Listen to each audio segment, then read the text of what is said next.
This is going to be a rather short video. I think it's going to crap at the 30-second mark, though. It took me forever to get in. This is going to be a rather short video explaining the regular gems of Diablo 4. We're not talking Malignant Hearts.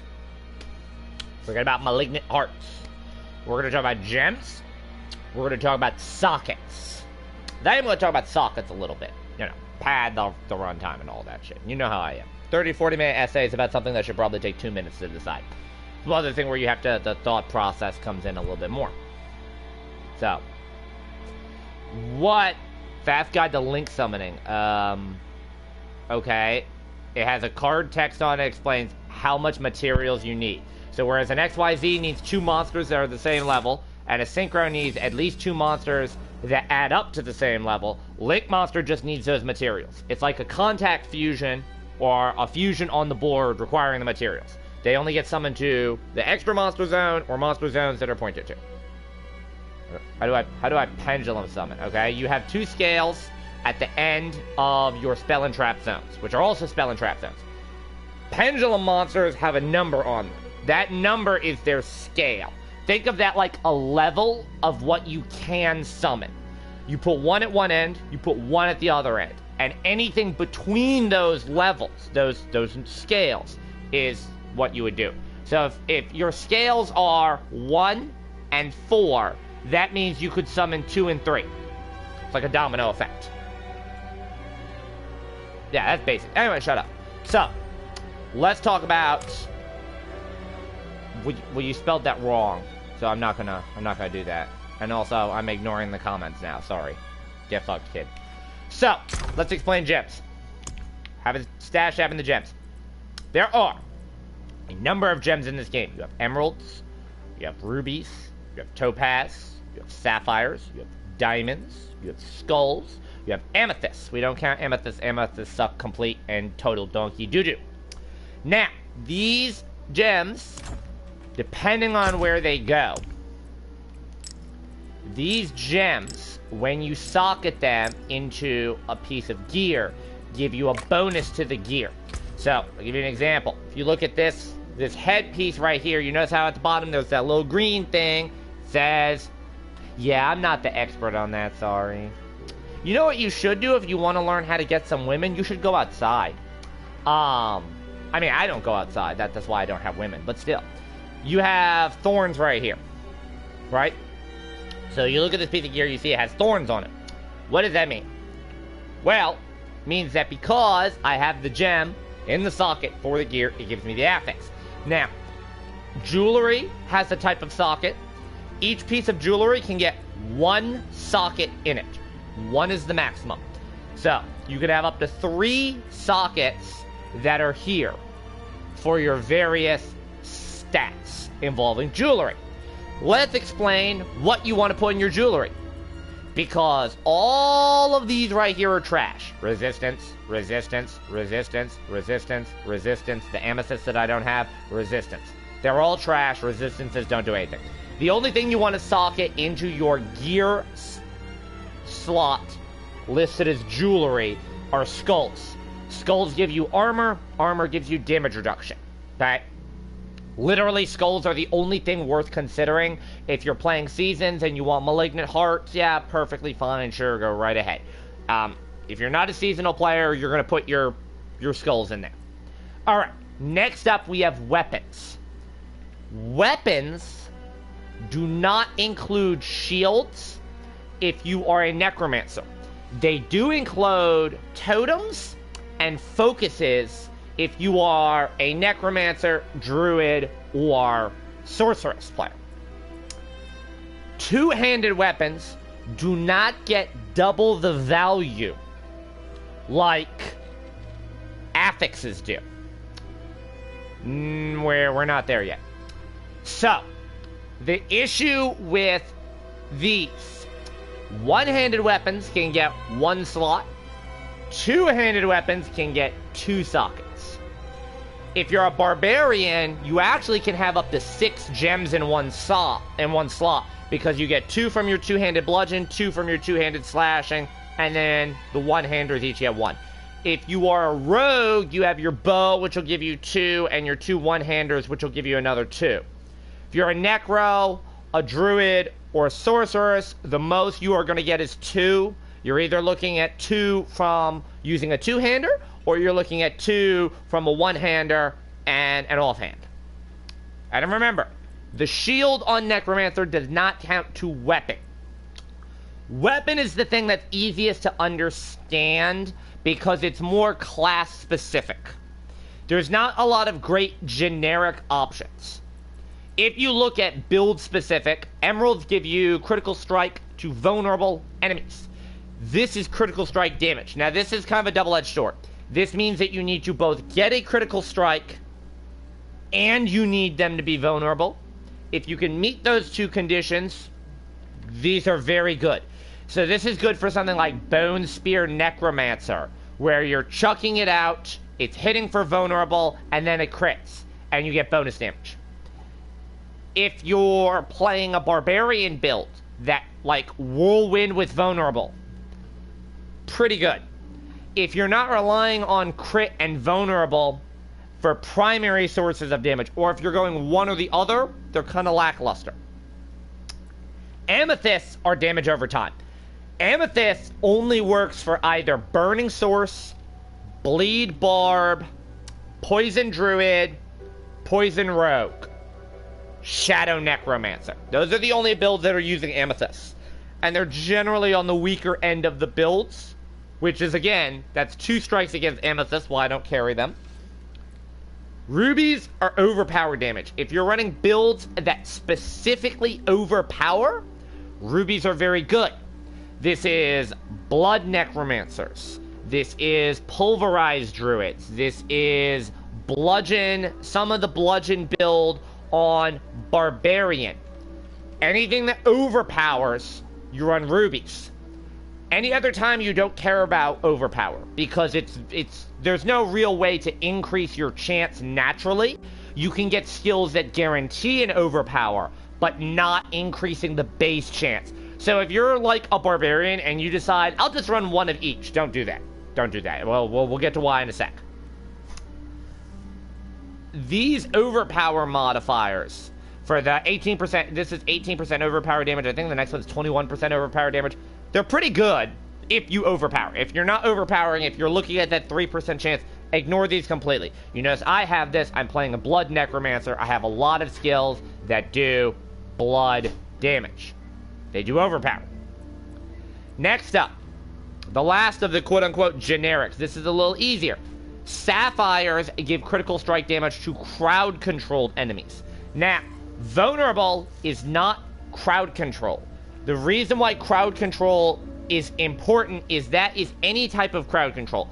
Fear, stun, slow, freeze, chill, immobilize. Things like this. Knock back, knock down. That's crowd control. Most builds have some way to crowd control, whether that's some form of a stun, some form of a slow, meaning you're just buffing your crit. You don't have to play into crits in order to get the value out of Sapphires. You just need to have some form of crowd control.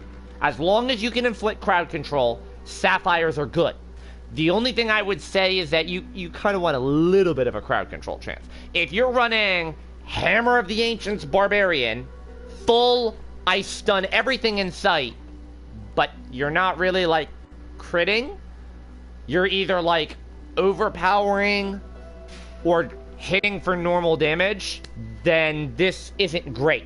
But most builds that have crowd control are good with critting. Rogues are good with crits, and crit, vulnerable, and crowd control. Druid, if you're running Storm Druid, where you're running the I immobilize, I slow, and I stun everything build, you get a lot of value out of Sapphires.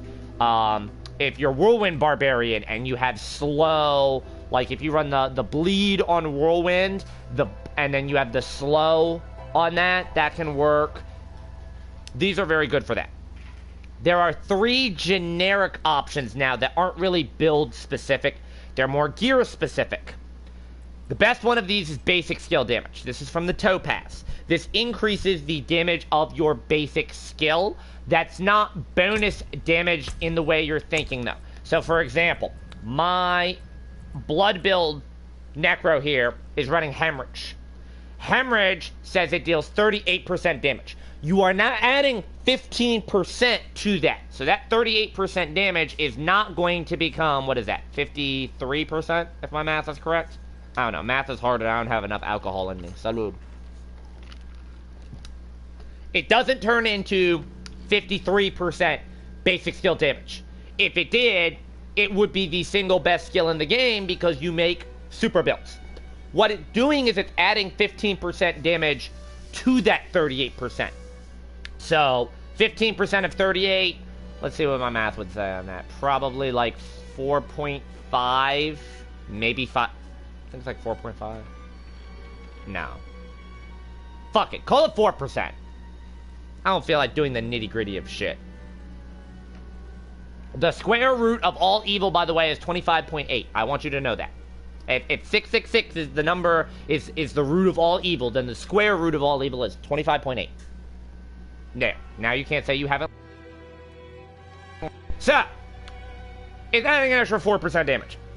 Now, you might say, why would I add extra 4% damage to a basic skill? Basic skills are kind of that niche thing that you're spamming for damage. So any little bit of damage you can get out of it is helpful. Most builds do not have damage modifiers or aspects for basic skill damage. So it's important that you have some way to increase the damage that they deal. So topazes are pretty good for that. Personally, I would prefer that this was attack speed for basic skills, but I digress. Next up, the second one would be ultimate skill damage. Now, this means you need to have an ultimate skill equipped. Another thing that's important to note is that it doesn't affect all ultimate skills. So, all 3 of the Necromancer skills are not affected by this. All 3 of the Barbarian skills are not affected by this. Druid has 4 skills.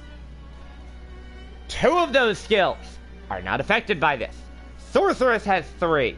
One of those skills is not affected by this. So let's cover a little bit more basics. All right, I'm on Necromancer, so it's easy to start here.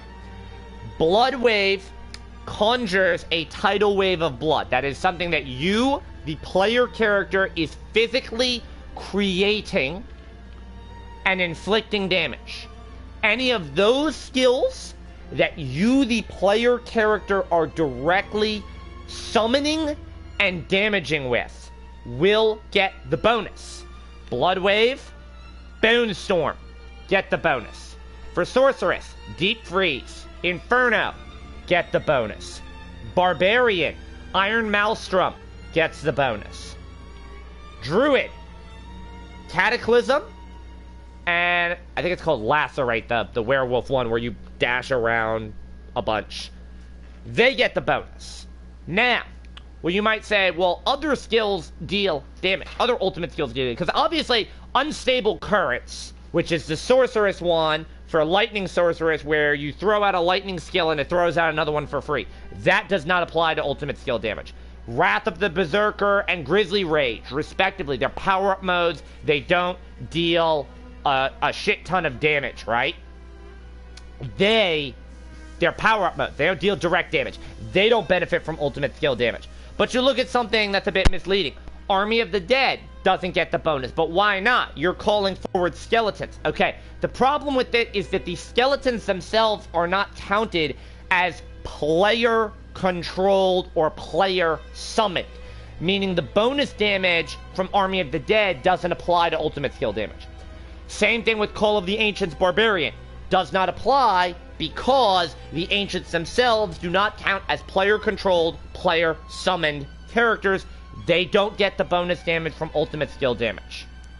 So, Petrify doesn't deal damage. It's literally just a stun. Petrify on Druid. That's another example. These are examples of skills where it's entirely based around the build if you want to use it. Generally, these aren't very good because, like, I'm running Tidal Wave on this. I don't run the Diamond because I have more reliable overpower options, so I run a Ruby. If I'm running Cataclysm, I would rather have the critical strike damage because I'm crowd controlling more often. Unless you have some way to constantly reset your ultimate ability, where most ultimate abilities are somewhere between 45 seconds to 70 seconds, 80 seconds. Unless you have some way to have your cooldown at around 20 seconds reliably on a skill, there's no reason to really consider running a diamond. It's nice if you're trying to like overpower your ultimate as much as humanly possible. If you're running Cataclysm only Druid and you are just running whatever defensive options, you run like super basic skill where you're just running Storm Strike and smacking everything one at a time, 4 defensive skills for whatever reason, and then Cataclysm for area of effect damage. Hey, go right ahead and get value out of that. You go. I would love to see that build. That build sounds shit as hell. Anyways, that build actually does kind of sound fun. I would do it if the game gave me more fucking character slots. Anyways, the last one of the generic gems you can put into your weapons is skulls. Skulls are shit. Now, the only reason why skulls are shit is the generic nature of it is great because it gives you healing on kill. The downside is the amount. Now, if you notice, I have not mentioned the number at all on these. In terms of like, oh, basic skill damage. Yeah, basic skill damage kind of sucks. Well, it's good because it buffs basic skills. Ultimate skill damage. It doesn't matter the amount. It's still buffing it. This is the one situation where the number does matter. This character right here is a glass cannon character. I have 1,300, call it 1,400. Okay? Round it up to 1,400 health. I get 8 life per kill. In order for me to heal 5% of my total health, I would need to kill 20 enemies. Now, imagine this on a tankier class. My Werebear Druid has 4,000 health.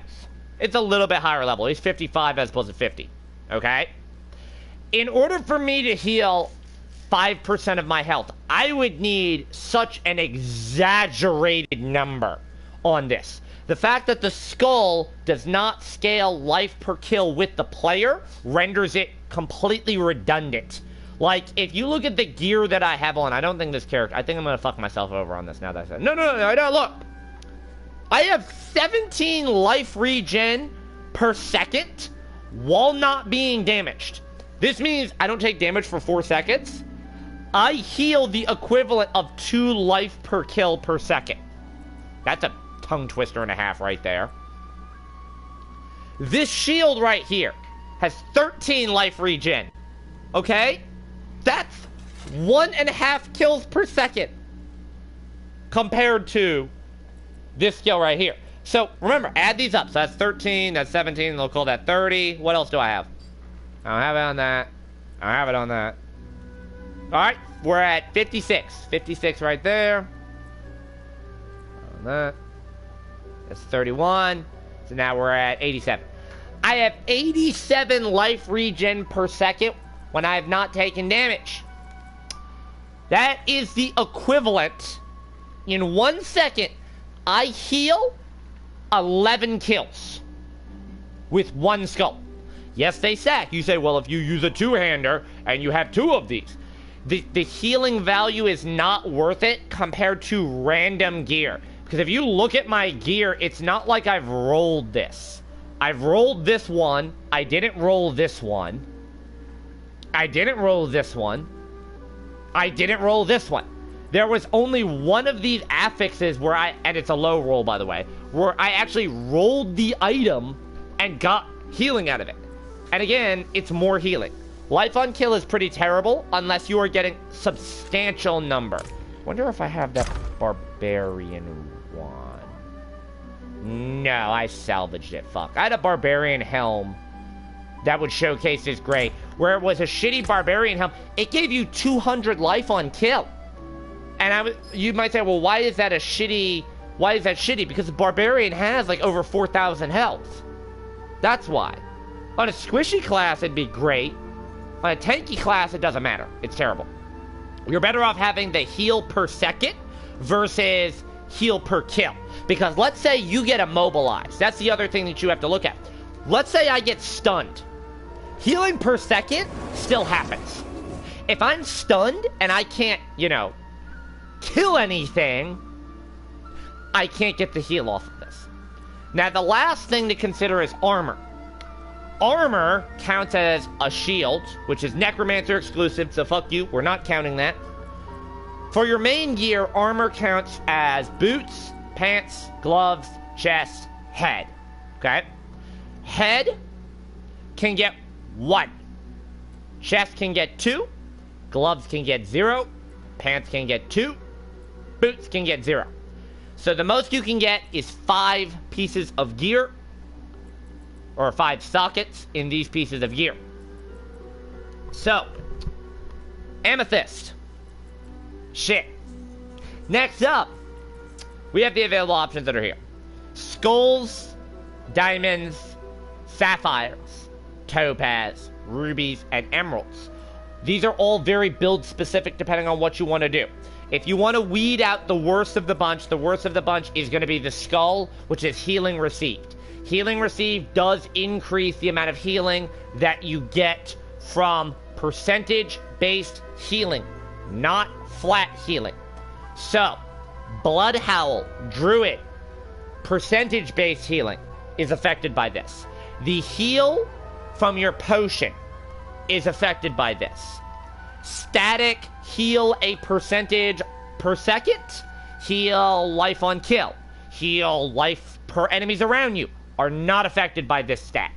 Because of that, these are relatively shit. So skulls are pretty much only good for the jewelry slot. Next up would be the barrier generation. Barrier generation increases the amount of a barrier that is produced from a skill that summons a barrier. There are good examples of this. The aspect of the Protector. Am I running that? I am running that. Where it creates a barrier around you that is affected by this. If you're playing a Sorceress, which has about 30 million ways to summon a barrier, you have Ice Armor, you have Flame Shield, although that doesn't really count, but it's still technically a barrier. You have the one from damaging elites, things like that. That is affected by diamonds. Now, you get up to 5 of these, right? Let's look at this one. This is not the max roll one, but just as an example. That means that you can get 20% barrier generation, which is pretty good. The downside is that barriers go away. They're not something that they go away when they're destroyed, like Fortify is. Fortify is generally stronger for that reason. If you are playing something like a Sorceress, barrier generation is great. Non-sorceresses, non-classes that are running at least 3 separate barriers, don't run this. Next up, I'm going to be in the minority on this one. I don't like the Topaz, which is damage reduction while control impaired. Now, this is any type of control impaired as well. Stun, slow, immobilize, chill, frozen, knockback, knockdown, etc. Even slows. So, like, stinging swarms can give you this. You might look at this and say, I can run 5 of these. That's 40% damage reduction for any type of crowd control. Here's the thing. Crowd control of any type is the death sentence of any player in this game. Whether it's hard crowd control, whether it's soft crowd control. Damage reduction while control impaired is nice, but your goal is to get out of crowd control, not stay in it longer. That's my main reason why I don't like this. Yes, there's going to be times where it's like mandatory and it can save your life. Again, I don't want to be under crowd control in any fucking capacity. I don't want to plan on being under crowd control in any fucking capacity. The only exception where I would say that this is okay is on Necromancer, because Necromancer has one singular shitty skill that allows you to become crowd control immune. They have one skill. If you don't run it, I don't run it, then you're going to be crowd controlled a lot more than every other class in the game. Because of that, Topazes are good on that. Outside of that, I wouldn't run it. I think the other options are better. Now, the other 3 options are going to be more build specific, but are okay. Fortify is generally for barbarians, druids, and some necromancer builds. Sapphires benefit damage reduction while fortified. Now remember that fortifying already gives you damage reduction if you have more fortify than you do health. And there's a lot of skills in the game that give you bonus damage reduction while fortified. Fortify acts essentially like an extra health bar on top of your normal health bar. It doesn't function exactly the same, but it does work at a similar degree. Sapphires are very good in that capacity. If you are a druid or a barbarian that is running extra fortify because it's buffing your damage output, then you want to run sapphires in your armor. 10% damage reduction while fortified, it might not seem like it's great, but in the long run, you're always going to be fortified if you're in a build that's always generating.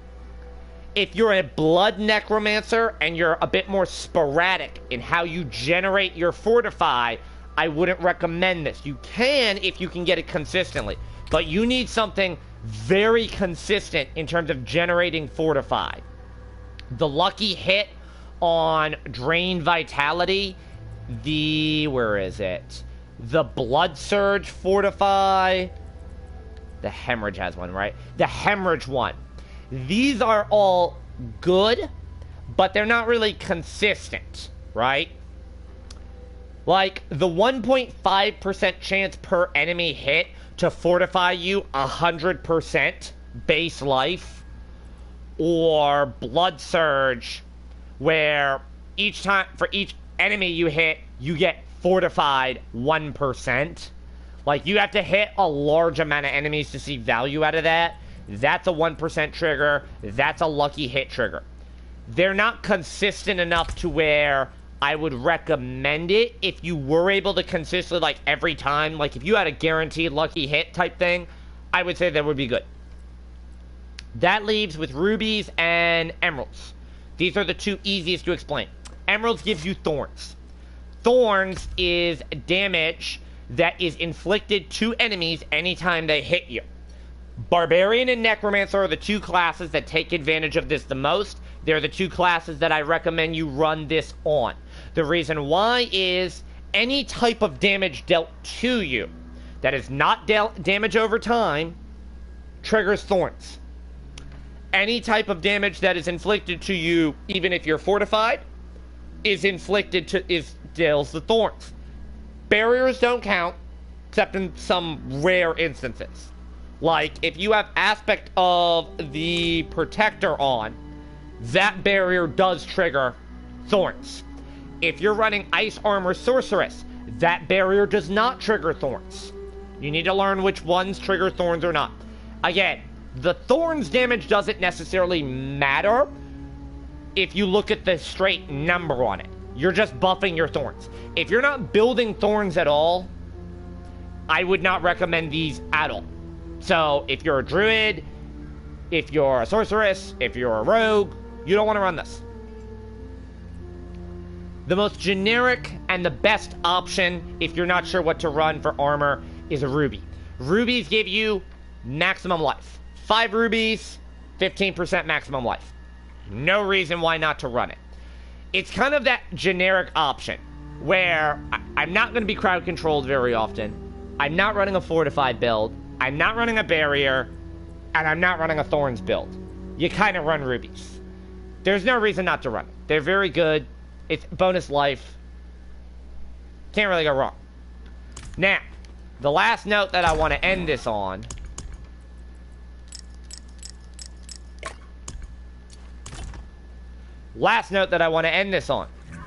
sockets themselves. Should you go out of your way to socket gear? Okay? Or should you roll it? The answer really relies on a couple of things. So, if you look at adding a socket, this material right here, these scattered prisms, early mid-game, hard to come by. If you have 47 of them, like, they're not the most common thing in the world, but you're also not using them very often. My general rule of thumb is if a piece of gear is going to be in my inventory for a long amount of time, go ahead and socket it. The cost is absurd most of the time, right? That's 52k. That's for just a legendary piece of gear. If I were to do a sacred, right? Like, let's say I wasn't doing that. Let's say I was going to put it on this ring right here. That would be well over 100, 150k. It's usually like 170k. My rule of thumb depends on the gear itself as well. If I have a two-handed weapon that has one socket in it, I'm not going to go out of my way and add a second socket to it unless it's staying in my inventory for at least 5 levels. If I have pants that I want to keep, I'm not planning on upgrading them. Chest, I want to keep. I'm not planning on upgrading it for a little while. Legendary helm, same thing. Put a socket in if you're not upgrading it for 5+ levels. If you are actively looking for an upgrade, like if I'm sitting here going, I want better pants than this, I'm going in rolling oblos at the curator, pervosity person, whatever the fuck the word I'm thinking of is, then I'm not going to put a socket in. If I'm doing Tree of Whispers content for caches of pants, I'm not doing it. If I'm actively looking to upgrade it, or I'm actively keeping it for a while, don't put a socket in. The only exception I will have to this rule is uniques, because there's nothing you can do to improve uniques besides upgrade them or add sockets. You can't add sockets to uniques. So hopefully that's been a good guide for y'all. And if not, oh well.